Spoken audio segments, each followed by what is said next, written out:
네, 성경 봉독하겠습니다. 말씀은 골로새서 1장 21절에서 29절 말씀입니다. 골로새서 1장입니다. 신약성경 325페이지입니다. 교독하시겠습니다. 전에 악한 행실로 멀리 떠나 마음으로 원수가 되었던 너희를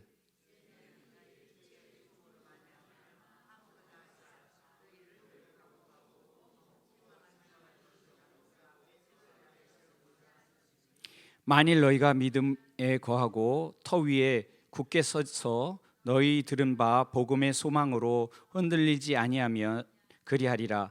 이 복음은 온 천하 만민에게 전파된 바요 나 바울은 이 복음의 일꾼이 되었노라.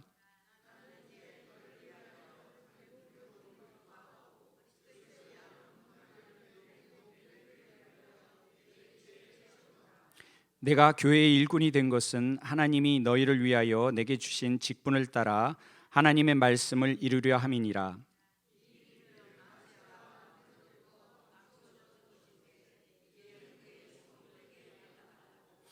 하나님이 그들로 하여금 이 비밀의 영광이 이방인 가운데 얼마나 풍성한지를 알게 하려 하심이라.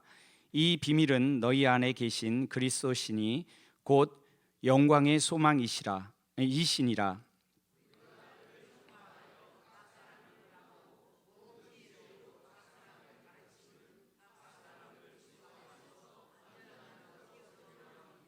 다 함께요. 이를 위하여 나도 내 속에서 능력으로 역사하시는 그의 역사를 따라 힘을 다하여 수고하노라. 아멘. 네, 엄청 저는 낯선데 여러분도 엄청 낯서시죠? 네, 아까 막 이렇게 제가 쓴 거 다시 읽고 있는데 현육민 장로님이 길면 집중도가 떨어진다고 몇 장 썼냐고 물어보시는 거예요.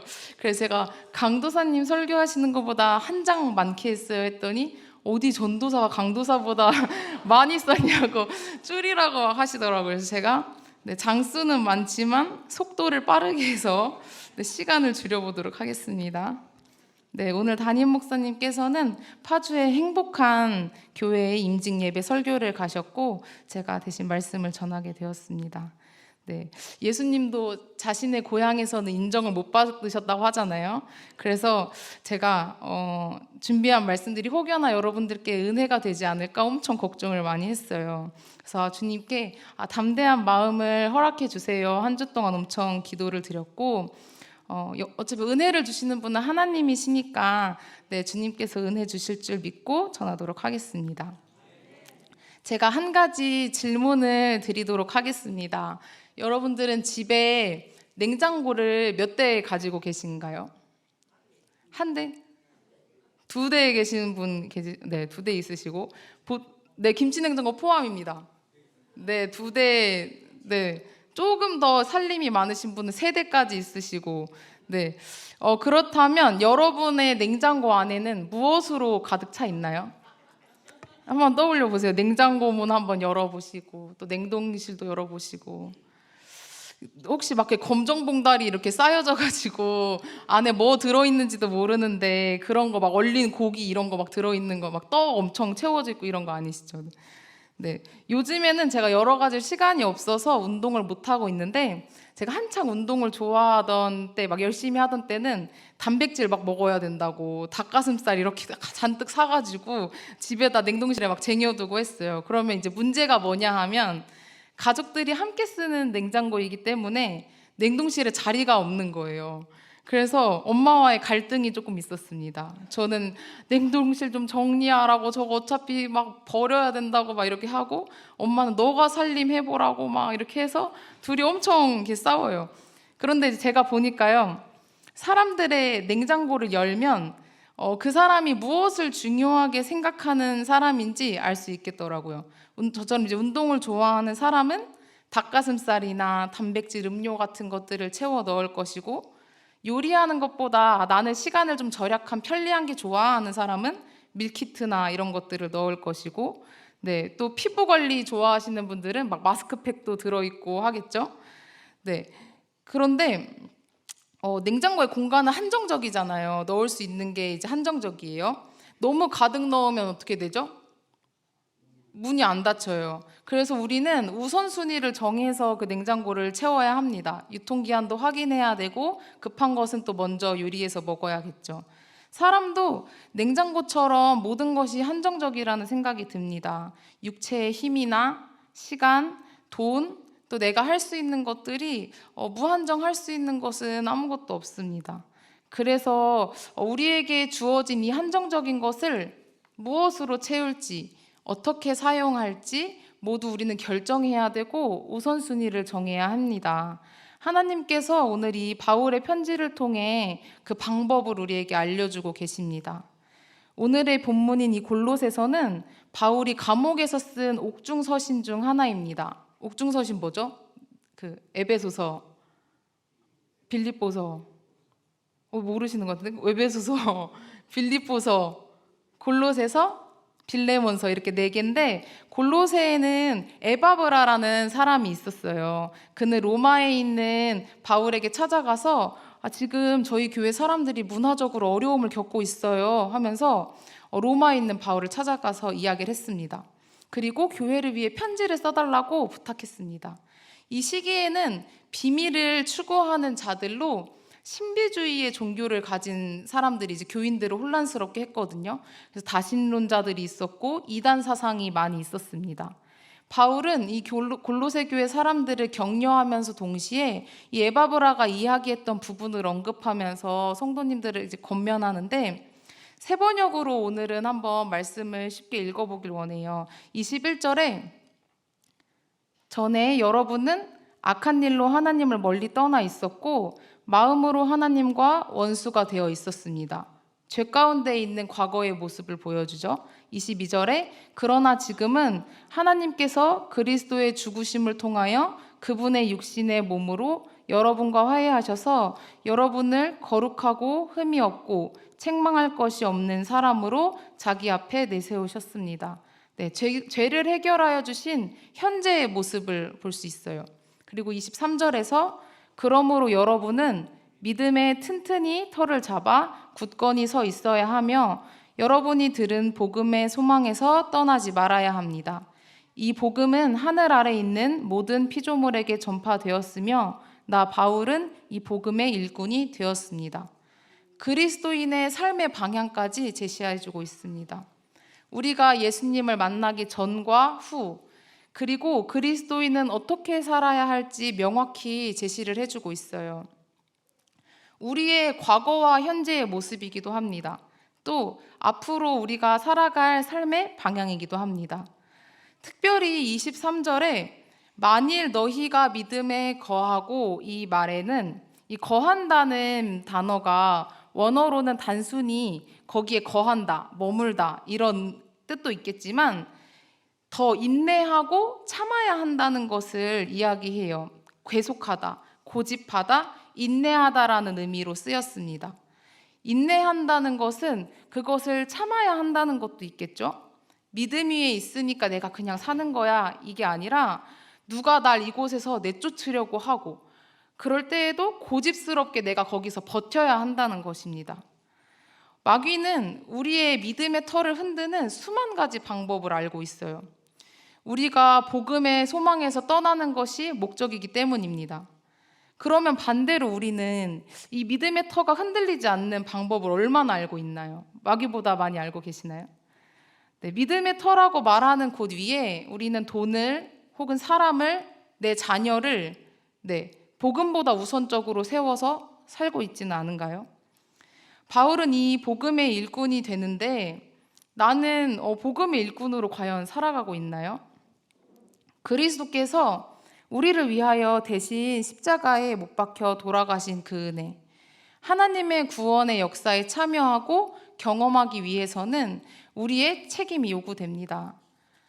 복음을 통해 가진 이 믿음을 인내해야 되고 또 믿음을 지켜야 하고 예수 그리스도의 기초 위에 굳게 서 있어야 합니다. 제가 이스라엘 성지순례로 배낭여행을 갔었는데 되게 충격을 받았던 것이 있었어요. 예수님께서 이렇게 십자가를 지시고 올라가셨던 그 길을 비아 돌로로사라고 거긴 하는데 저는 엄청 기대를 하고 되게 경건한 마음으로 그 자리에 갔거든요. 그런데 되게 충격적이었던 게 시장 바닥인 거예요. 그냥 그 예루살렘 성 안이 막 군복 입은 사람들, 군인들 왔다 갔다 하고 막 장사하고 있고 옷 팔고, 그냥 여기가 예수님께서 지나가셨던 그런 유적지인지 아니면 뭔지 잘 모르겠는 거예요. 잘못 찾아왔나 이렇게 생각했어요. 그런데 그게 아니라 예루살렘 성 안이 그 가치를 모르는 이들로 훼손되고 있던 거예요. 그 신 앞에 이제 절하는 그 종교의 이제 타 종교의 그 사람들이 거기서 장사를 하고 있었습니다. 근데 사실은 우리도 그럴 수 있습니다.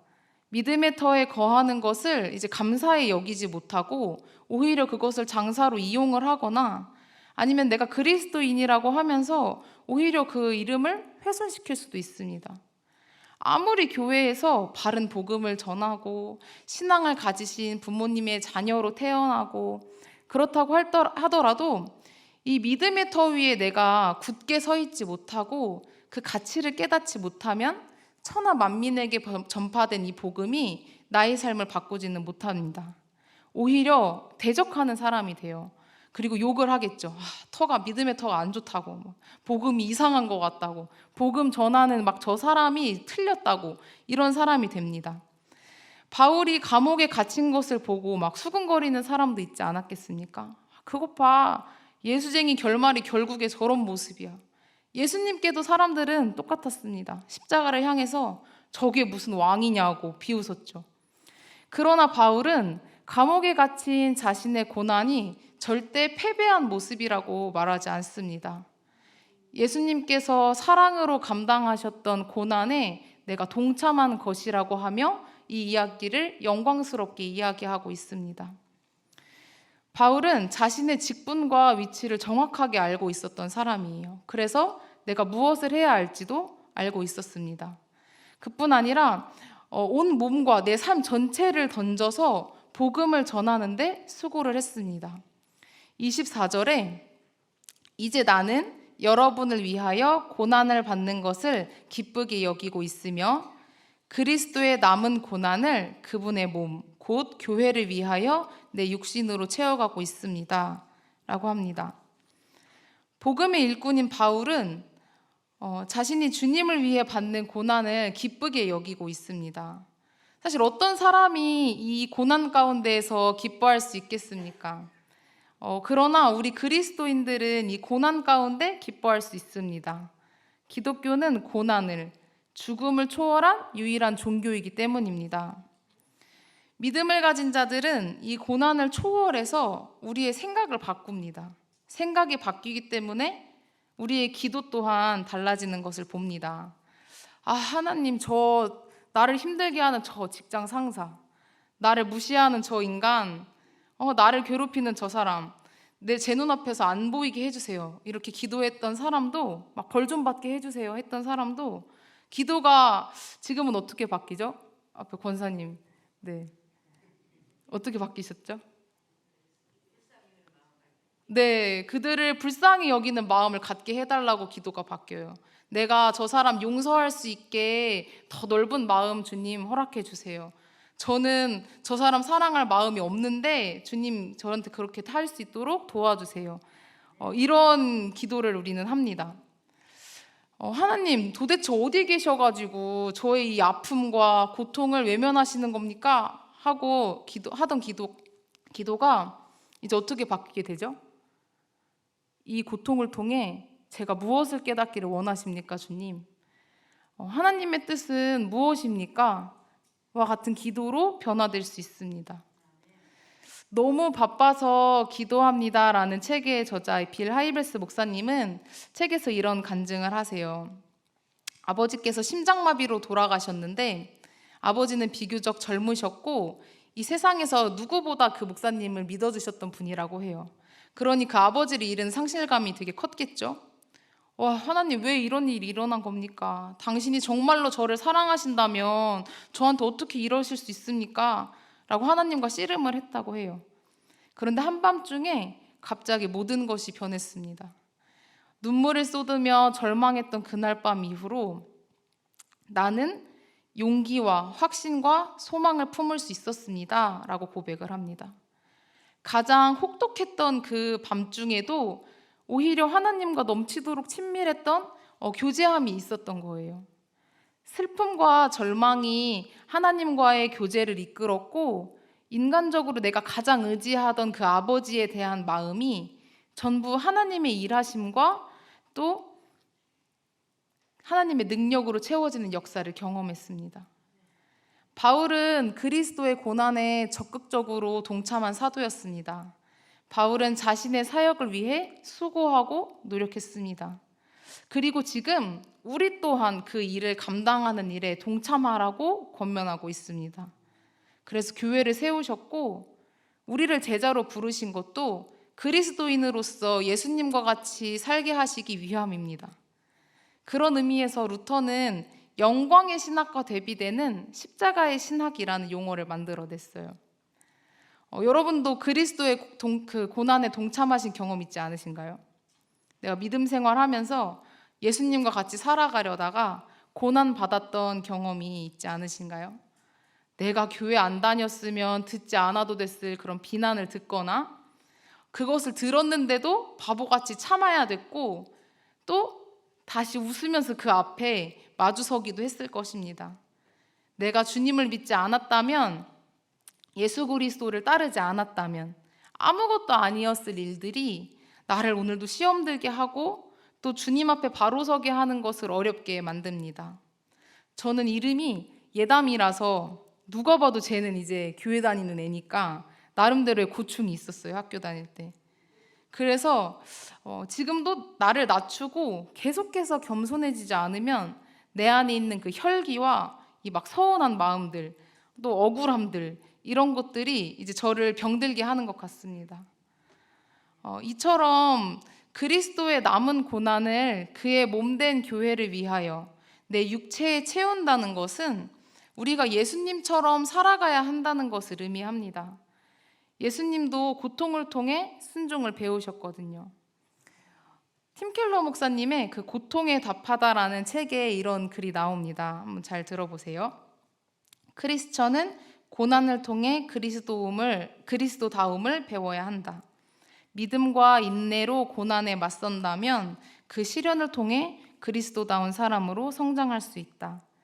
예수님을 믿는 이들이 고난을 당할 때 주님 역시 그 환란의 풀무불 속에서 타오르는 불꽃을 느끼시며 문자 그대로 우리와 함께 머무신다. 우리는 이 고난을 통해 그리스도다움을 배웁니다. 고난에 맞서서 잘 이겨낸다면 바로 그리스도다운 사람으로 성장할 수 있고 나와 함께 동행하시는 하나님을 경험하게 됩니다. 바울이 괴로움을 기쁘게 여긴 것은 감옥 속에서도 그와 함께 하시는 주님을 믿고 있었기 때문입니다. 그래서 주님과 동행하면서 그리스도의 남은 고난을 지는 것을 신나고 즐거운 일로 여겼어요. 가끔 남자분들이 허세로 그런 말들을 하잖아요. 남자로 태어났으면 한 번쯤은 뭐 이런 차도 몰아봐야지, 아니면 뭐 사업은 한번 해봐야지, 뭐 이런 말 해요, 남자들이. 근데 이제 우리가 그리스도인이니까 그리스도인다운 허세를 한번 부려보면 어떨까 싶어요. 그리스도인으로 태어났으면 한 번쯤은 주님을 위해서도 이 한 몸 드려봐야지. 말씀 통독 한번 해봐야지. 새벽기도 21일 그거 한번 내가 해봐야지. 뭐 이런 거 한 번쯤 우리가 허세 부려봤으면 좋겠어요. 제가 예전에도 이런 간증을 했었는데, 대학교를 다니면서 어느 날 이제 제가 카페에서 공부를 하고 있었어요. 그런데 이제 기독교 교육을 가르치시는 그 교수님께서 갑자기 저한테 그런 말씀을 대뜸하시는 거예요. 예담아, 너의 젊음을 하나님께 드리는 것이 어떻니? 이러시는 거예요. 그래서 그냥 곰곰이 생각을 해봤어요. 나의 젊음? 나의 20대도 생각해보면 그렇게 길지 않네. 결혼하고 아이가 생기면 내가 지금처럼 이렇게 자유롭게 일하기는 좀 힘들겠지? 또 내가 나이가 들어서 병이 든다면 힘을 써서 일하기가 좀 힘들겠지? 다시는 돌아오지 않을 이 젊음을 어떻게 주님께 드릴 수 있을까? 이런 고민들을 하게 되었어요. 근데 요즘에는 그런 생각도 하게 됩니다. 내가 젊음도 드렸는데 앞으로 인생도 못 드릴 게 뭐가 있을까? 이런 생각도 하게 되는 거예요. 저는 이제 누구보다 세상의 다양한 취미들을 좋아하는 사람이었거든요. 네, 막 잠자는 것도 좋아하고 TV 예능 좋아하고 웹툰 좋아하고 겨울에는 막 스키장 가서 배우고 싶었고 막 축구도 좋아하고 야구도 좋아하고 막 집에서는 막 빵 만드는 베이킹도 좋아하고요. 막 사진 찍으러 다니고 여행 다니는 것도 좋아합니다. 그런데 이상하게 그때 이후로 제가 좋아하던 것들을 하나둘 이제 내려놓고 포기하게 되는 거예요. 근데 그게 어렵지가 않았어요. 다른 친구들처럼 막 클럽 다니고 놀러 다니는 것보다 막 이렇게 주말에 좀 늦잠 자고 이렇게 쉬는 것보다 주일학교 아이들과 이렇게 만나고 내가 교회 일 하는 게 더 재미가 있었습니다.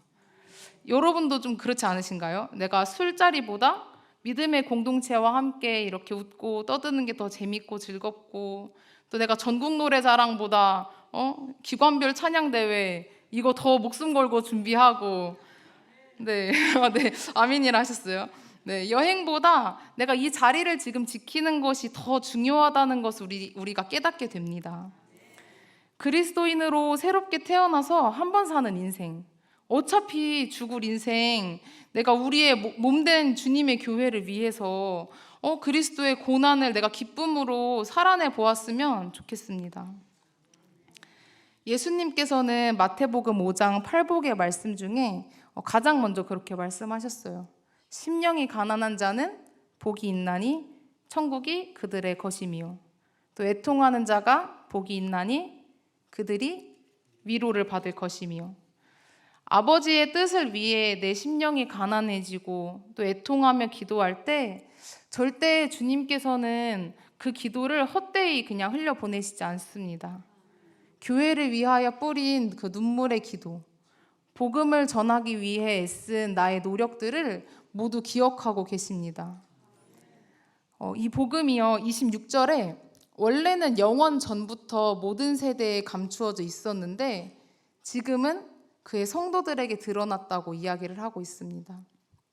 여러분들에게 나타났고 우리에게 나타났습니다. 그리고 나에게 나타났습니다. 그리고 그 안에 담겨져 있던 비밀의 영광이 얼마나 풍성한지 알리려고 하셨는데 이 비밀은 여러분 안에 계신 그리스도요 곧 영광의 소망입니다. 28절 우리 한번 다 같이 읽어볼까요? 네, 우리는 이 그리스도를 전합니다.